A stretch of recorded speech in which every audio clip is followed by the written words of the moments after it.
Hello students, welcome back. आज की class में हम क्लास 10th का चैप्टर 7 स्टार्ट करेंगे जिसका नाम है कोऑर्डिनेट ज्योमेट्री। तो आइए पहले कोऑर्डिनेट ज्योमेट्री से रिलेटेड कुछ चीजें आपको बता देता हूं।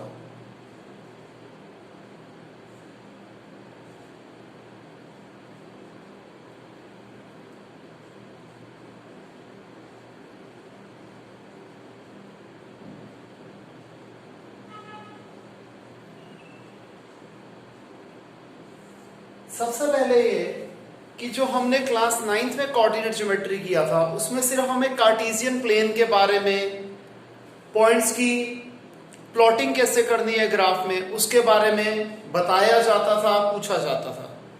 लेकिन इस साल हम थोड़ा सा एडवांस लेवल का कोऑर्डिनेट ज्योमेट्री पढ़ेंगे। सबसे पहले जो हमारी फर्स्ट एक्सरसाइज है वो बेस्ड है डिस्टेंस फॉर्मूले के ऊपर। डिस्टेंस फॉर्मूले में क्या है कि दो पॉइंट्स के बीच में हमें उनका डिस्टेंस कैसे निकालते हैं। हमें पता है कोऑर्डिनेट ज्योमेट्री में कोई भी पॉइंट रिप्रेजेंट होता है पी एक्स कोमा वाई की फॉर्म में। Sorry, P X comma Y की फॉर्म में, यानी कि जो पहला नंबर होता है, जो फर्स्ट इंटीजर होता है वो रिप्रेजेंट करता है एक्स कोऑर्डिनेट और दूसरा रिप्रेजेंट करता है वाई कोऑर्डिनेट। तो सबसे पहली एक्सरसाइज में हमारा यूज होना है डिस्टेंस फॉर्मूला। डिस्टेंस फॉर्मूला जैसे मैंने आपको बताया, दो पॉइंट्स के बीच में जब हमें डिस्टेंस निकालना होता है तो डिस्टेंस फॉर्मूले का यूज किया होता है। मैं मान लेता हूं कि ए पॉइंट्स के कोऑर्डिनेट हैं x1, y1 और बी के कोऑर्डिनेट्स हैं x2, y2। तो ए बी का डिस्टेंस कैसे निकलता है? Square root of x2 minus x1 का whole square plus y2 minus y1 का होल स्क्वायर। ठीक है जी। अब मैं आपको वही सारी चीजें बताऊंगा जो इस पर्टिकुलर एक्सरसाइज में हमें यूज करनी है। सबसे पहले हम कैसे बता सकते हैं कि जो पॉइंट्स हैं, तीन पॉइंट्स अगर हमें गिवन है वो कोलिनियर है या नहीं। हमें कैसे पता लगेगा कि for collinear points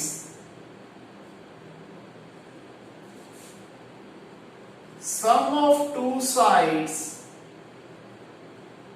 is equal to the third side। हमें जैसे तीन पॉइंट्स दिए होंगे, हम पहले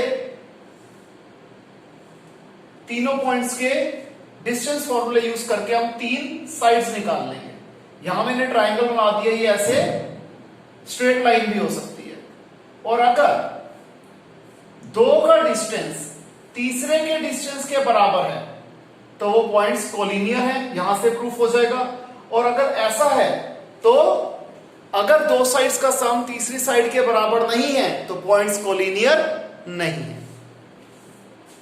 फिर हमें ये यूज करना है कि कैसे पता लगेगा कि एक ट्राइंगल आइसोसेलेस ट्राइंगल है। ध्यान रखना, for isosceles triangle two sides are equal. Isosceles triangle में क्या होता है कि दो साइड्स इक्वल होती हैं।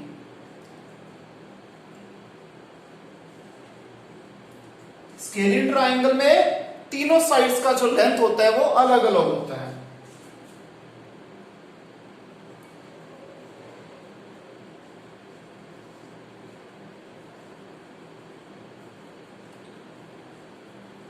For scalene triangle length of all sides are unequal. For equilateral triangle, all sides are equal। Equilateral triangle में सारी साइड्स इक्वल होती हैं। For right angled triangle क्या होता है? Square of one side is equal to the sum of squares of other two sides। यानी कि एक राइट एंगल ट्रायंगल में क्या होगा, सबसे बड़ी साइड का स्क्वायर बाकी दो छोटी साइड्स के स्क्वायर के सम के बराबर होगा। और अगर हम यही बात करें आइसोसेलेस राइट ट्रायंगल की, तो उसके अंदर राइट ट्रायंगल की प्रॉपर्टी और आइसोसेलेस ट्रायंगल की प्रॉपर्टी, दोनों ट्रायंगल्स की प्रॉपर्टी का यूज होगा। जैसे अगर मैं इसे पॉइंट 1, 2, 3, 4 और इसे 5 मानता हूं, तो आइसोसेलेस राइट ट्रायंगल के अंदर पॉइंट 1 प्लस पॉइंट 4 ये दोनों प्रॉपर्टीज लगेंगी। यानी कि दो साइड्स इक्वल भी होनी चाहिए और सबसे बड़ी साइड के स्क्वायर किसके बराबर होना चाहिए, दो छोटी साइड्स के स्क्वायर के सम के बराबर होना चाहिए। ये क्लियर है, इसे आप कॉपी कीजिए।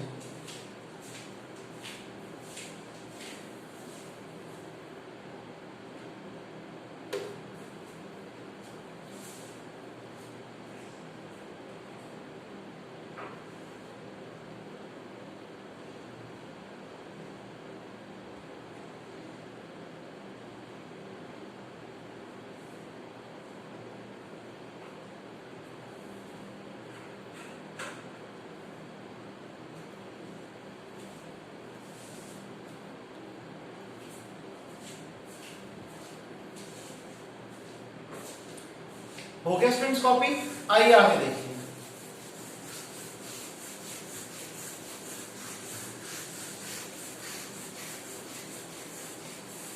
और जो चीज हमें इस एक्सरसाइज में जो कॉन्सेप्ट यूज करना है वो है क्वाड्रिलेटरल का। कि अगर हम बात करें पैरेललोग्राम की, तो पैरेललोग्राम कैसे प्रूव होगा? ध्यान रखिएगा, डिस्टेंस फॉर्मूले से हम लेंथ तो निकाल सकते हैं लेकिन पैरेलल प्रूफ नहीं कर सकते, तो इसलिए पैरेलल की प्रॉपर्टी को हम इग्नोर मार देंगे। तो पैरेललोग्राम कैसे प्रूफ होगा? Both pair of opposite sides are equal and diagonals are unequal. ठीक है जी, यानी कि जो ऑपोजिट साइड्स हैं बोथ पेयर, उनकी लेंथ तो सेम आएगी लेकिन जो डायगोनल्स होंगे उनकी लेंथ अलग अलग आएगी। दोनों डायगोनल्स की लेंथ अलग अलग होगी, सेम नहीं होगी। अगर हम एक रेक्टेंगल प्रूफ कर रहे हैं तो रेक्टेंगल में क्या होगा? Both pair of opposite sides are equal and second क्या होगा? जो इसके डायगोनल्स होते हैं वो भी इक्वल होते हैं।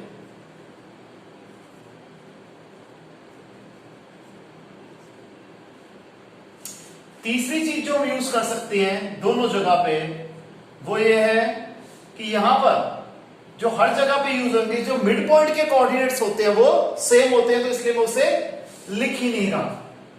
फिर हम बात कर लेते हैं रोम्बस की। रोम्बस में क्या होता है? ऑल साइड्स आर इक्वल, सारी साइड्स इक्वल होती हैं but diagonals are unequal. Whereas अगर हम बात करें स्क्वायर की तो साइड्स भी इक्वल होती हैं और डायगोनल्स भी इक्वल होते हैं। इस तरीके से हम देख लेंगे कि एक क्वाड्रिलेटरल कौन सी कैटेगरी का क्वाड्रिलेटरल है, यानी कि हम उस क्वाड्रिलेटरल का स्पेशल नाम क्या दे सकते हैं। इन चारों में से जो सी प्रॉपर्टी उसके साथ लग रही होगी वो उसका नाम हो जाएगा। क्लियर है स्टूडेंट्स? इसे कॉपी कीजिए।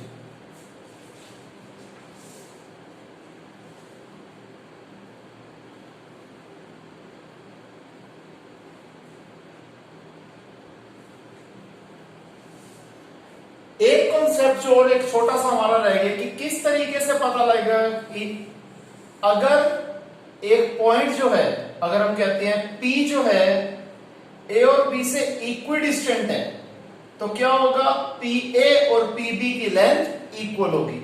अगर मैं कहता हूं if P is equidistant from A and B, अगर मैं कहता हूं P जो है AB से इक्विडिस्टेंट है, समान दूरी पे है, देन क्या होगा, PA is equal to PB होगा। P से A की दूरी, P से B की दूरी क्या होगी, इक्वल होगी। तो ये कॉन्सेप्ट था, इसे कॉपी कीजिए, फिर हम अपनी एक्सरसाइज स्टार्ट करते हैं।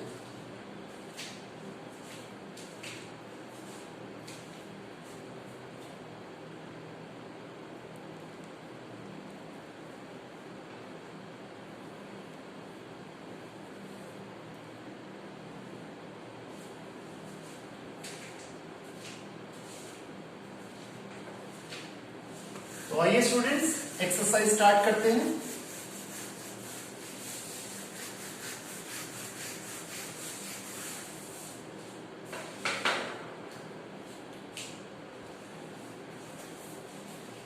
Exercise 7.1, question number 1, first part 2,3 and 4,1। हमें इन दो पॉइंट्स के बीच का डिस्टेंस निकालना है। मैं मान लेता हूं A है 2,3 और B है 4,1। तो हमें पता है A के कोऑर्डिनेट्स हो जाएंगे x1, y1, B के हो जाएंगे x2, y2। तो AB का डिस्टेंस हम कैसे निकालेंगे, पहले हम फॉर्मूला लिख देते हैं, x2 माइनस x1 का whole square plus y2 minus y1 का होल स्क्वायर। आइए अब हम इसमें वैल्यू सब्स्टिट्यूट कर देते हैं। 4 माइनस 2, सिर्फ और सिर्फ इस स्टेप में हम वैल्यू सब्स्टिट्यूट कर रहे हैं। 1 माइनस 3 का होल स्क्वायर, 4 माइनस 2, 2 का स्क्वायर 4, 1 माइनस 3 माइनस 2 का स्क्वायर अगेन 4, 4 प्लस 4 8 के हम फैक्टर्स बनाएंगे तो क्या आएगा, 2 इंटू 2 इंटू 2, सॉल्व करेंगे आ जाएगा 2 रूट 2। तो AB का जो डिस्टेंस है वो है 2 रूट 2। हमें यूनिट नहीं दिया हुआ तो इसलिए हम यूनिट लिखेंगे नहीं। एक सेकंड पार्ट भी देख लेते हैं। इसमें मैं मान लेता हूं कि P है -5,7 और Q है -1,3। अब हमें क्या निकालना है, PQ।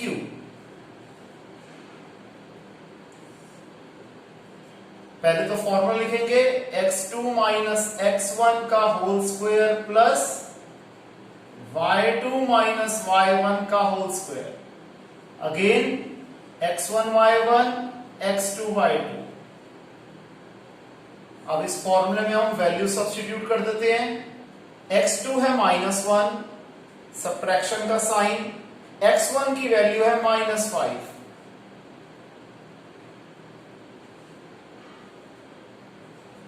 का स्क्वायर प्लस y2 है 3, y1 है 7 का होल स्क्वायर,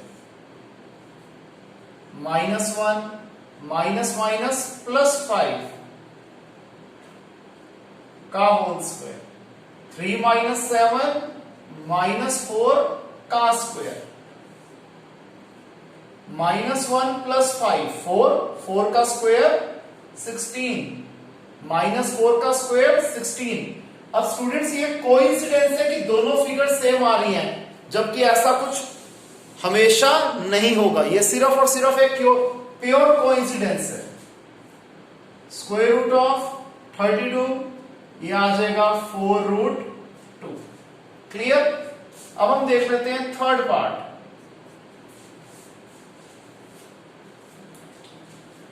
इसमें मैं मान लेता हूं कि P है A कोमा B और Q है minus A comma minus B। हमें PQ का डिस्टेंस निकालना है। अगेन इसको मैं मान लेता हूं x1 y1, इसे मान लेता हूं x2 y2। सबसे पहले हमेशा फॉर्मूला लिखना बेटे, क्योंकि बाई चांस आपसे कुछ गलती भी हो जाए तो फॉर्मूले का हाफ मार्क्स तो आपको मिल ही जाए। y2 माइनस y1 का स्क्वायर, वैल्यूज डाल देते हैं।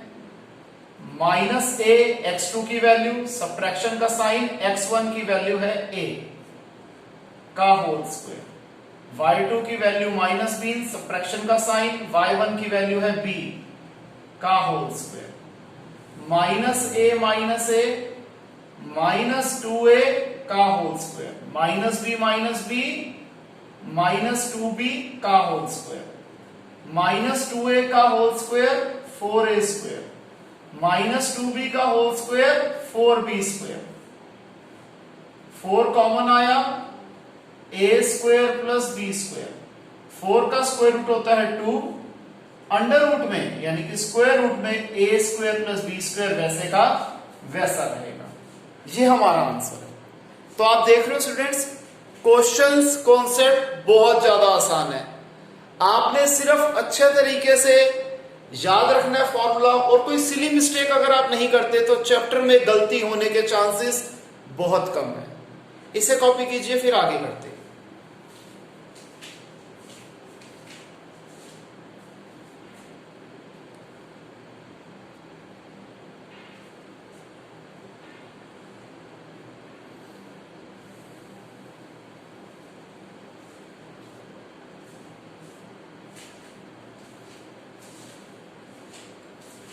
हो गया स्टूडेंट्स, आइए आगे देखते हैं।